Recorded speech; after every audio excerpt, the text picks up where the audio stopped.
hayattaki her şey bizim seçimimiz. Bir kere onu kesinlikle kabul etmeliyiz. İşte kocam kötü, çocuğum şöyle davrandı, ev sahibi böyle yaptı. Bunlar bizim sonuçlarımız. Yani her şeyi biz kendi bilinçaltımızla yaratıyoruz aslında. Çok ütopik gelecek bu konuşma şu an dinleyenlere belki ama ben bunu o kadar yaşadım ve danışanlarımdan o kadar görüyorum. Hani biliyorum ki artık buna %100 ben eminim. Terapist Neşe Esen Karahan'la beraberiz. Şimdi gelelim diğer sorularımıza. Sevdiğin yönlerin, sevmediğin yönlerin, değiştirmek istediğin yönlerin var mı? Hangi yönlerini seviyorsun?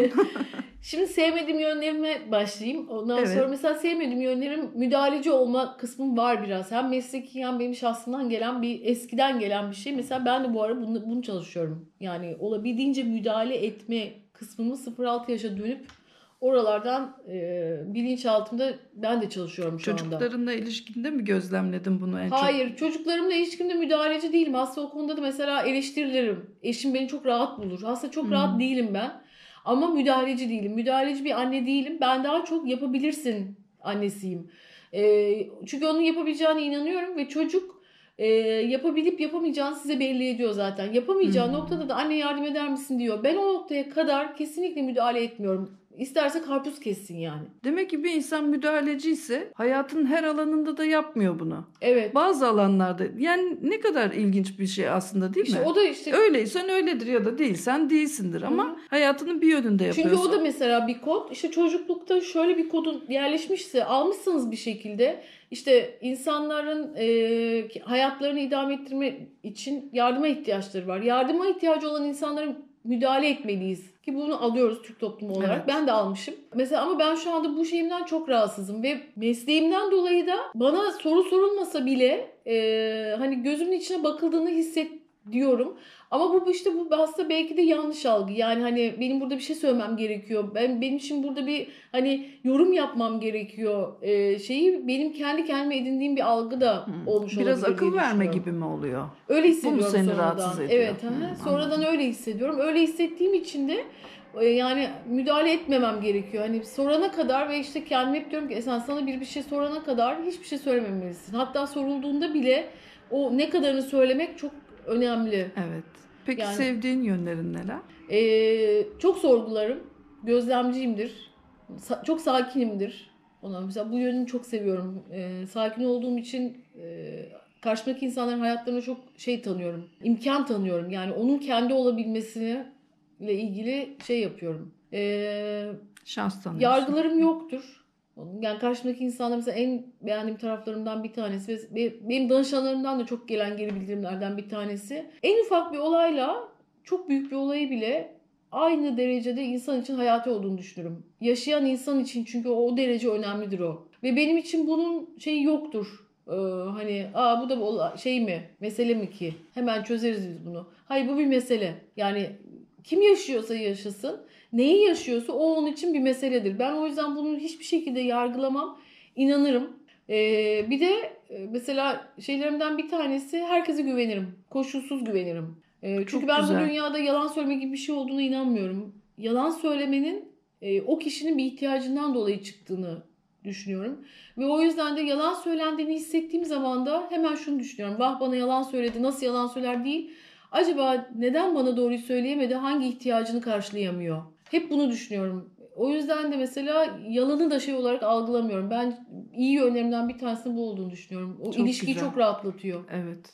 Kesinlikle katılıyorum sana. Yaşamında her istediğini yapabildin mi? İsteyip yapamadığın şeyler var mı? Bundan sonra neler yapmak istiyorsun? Ya şu ana kadar yapabildim. Bunun da sonradan neden yapabildiğimi dönüp baktığımda bana diyorlar ki sen çok şanslısın. Ve görüyorum ki bunun bir şansla alakası yok. Sen çünkü kendini bilinçaltında ki kodun, sen bu dünyada her şeyi yapabilirsin, istediğin her şeyi yapabilirsin ve şartları kendine göre organize edebilirsin. Benim ailemden bana aslında yüklenmiş. O konuda Sen 1-0 galip evet, başlamışsın. o konuda ben hakikaten şanslı olmuşum. Şans oysa evet, yani alemin bana verdiği o biliş benim şansım olmuş. Onun dışında O yüzden de istediklerimi yapabildim. İşte yani çoğu insan yapamadı. Hani sırf Bir işi meslek bırakıp bırakmışsın ve yeni bir yeniden mesleğe okumaya başlamışsın. başlayacak kadar hani o gücü elde edebildim. Ki hayatımın en çoluk çocuğa karıştığım dönemiydi. Hala bana bile nasıl yaptın diyorlar. Yani işte oluyor, yani isteyince oluyor bu. İsteyince. Hakikaten bu isteyince oluyor lafı çok ütopik gibi. Biz de istiyoruz falan diyorlar ama yani öyle değil. Yani bir şeyi istemek için iki şekilde istemek gerekiyor. Bir şuran bir de şuran aynı oranda istemeli.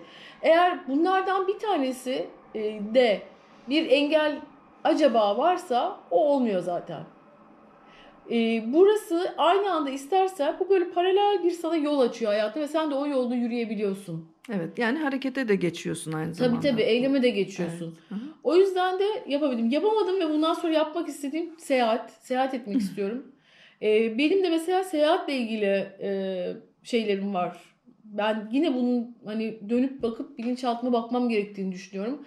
Seyahatte kendimi hani çocukları alıp seyahate gideyim de kendim mesela özgür hissetmiyorum. Ya da orada böyle hep bir Güvensiz mi güvensiz oluyorsun? hissediyorum. Mesela o şimdi o yönümü çalışıp o Yaşam tarafı ben de alanından çıkmış, o evet. güvenli alanından çıkmış oluyorsun belki de. Evet Hı hı. yani o ben de şimdi mesela orayı çalışıp ve bundan sonraki işte hem hem maddi hem manevi hem de o içsel kaynaklarımı olabildiğince buna akıtmak istiyorum. Çok güzel. Geriye dönüp baktığında yaşamdan neler öğrendin? Ya aslında şu ana kadar anlattığım her şeyi yaşamdan öğrendim.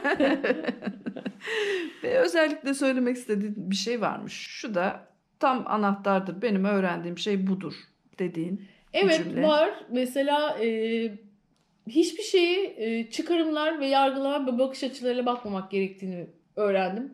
Yani işte elimizdeki şey bu bir telefonsa arkasından işte bu bir telefon ama bu kırılır. Ama bu şöyle olur ama bu bilmem ne olur işte falan gibi kendi hayatımızda telefonla ilgili yüklemler aslında hayatımızı daraltıyor. Ve o zaman da işte o gerçekleri görme, şu açık görüş bunları hep engellemiş oluyoruz. O yüzden de kısıtlı görüyoruz. Önümüzdeki imkanları fark edemiyoruz. Ama yok ya bu bir telefon. O her telefon gibi bu da iyi bir telefon diye her şeye o şans tanıp ve her şeyi o sadece olduğu haliyle görmeye çalışırsak eğer o zaman işte onun arkası bütün imkanlar, bütün fırsatlar, bütün gerçekleri olduğu haliyle görebilir halde oluyoruz. Bu kişiler için de geçerli, işlerimiz için de, hayatımızdaki insanlar, çocuklarımız için de geçerli. Evet, katılıyorum sana. Bizimle paylaşmak istediğin bir anın var mı? Evet mesela çok yeni oldu. Geçenlerde işte benim ikizlerim var 7 yaşındalar. Ondan Allah sonra bağışlasın. geçenlerde Nil bir şekilde geldi böyle ama bayağı kötü etkilenmiş. Ondan sonra bana bir şey anlattı. Ben o sırada Allah'ım ben burada ne diyeyim? Bazen çünkü insanın psikoloji bilmesi, okumuş olması, ebeveynlerle çalışıyor olması kendi ebeveynliğinde şey her şeyi %100 doğru yapıyor anlamına gelmiyor. Çünkü orada annelik devreye gidiyor, duygular var, işte dürtüsellik var, işte benim annem var, benim babam var. Yani o 0-6 yaş devreye giriyor. Bir sürü etken var. Ve orada içimden dedim ki ha işte sen şimdi ne yapacaksın? Ve diyorum ki Allah'ım bana yardım et burada doğru şeyi yapayım. Ya o kadar çıkmaz diye hissettim. Çünkü benden bir şey istiyor gibi hissediyorum. Ve ben bunları bu kadar şey düşünürken ondan sonra o ağladı, söylendi, sarıldı ve dedi ki anne çok teşekkür ederim dedi. Ben daha hiçbir şey yapmadım. Sadece sarıldım o arada. Ben bu Allah'tan şey bekliyorum.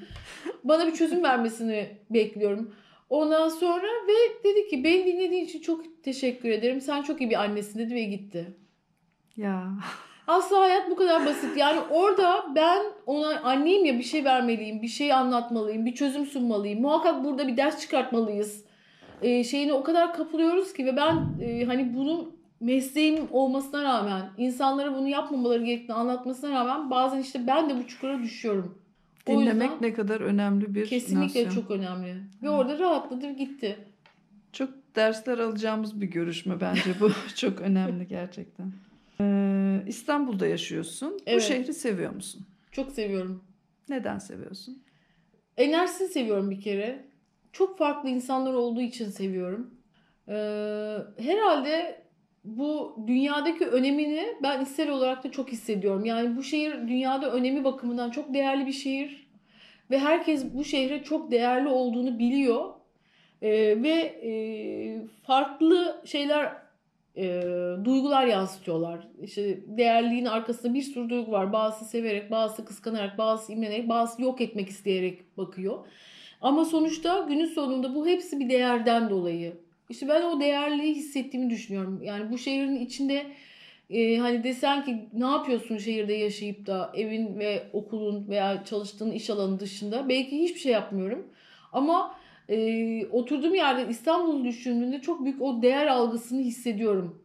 O bir Bu da seni frekas mutlu zaten. ediyor. Evet. Evet. Hı hı. Son olarak söylemek istediğin şeyler var mı bizimle paylaşmak istediğin? Son olarak şunu söylemek istiyorum. Hayattaki her şey bizim seçimimiz.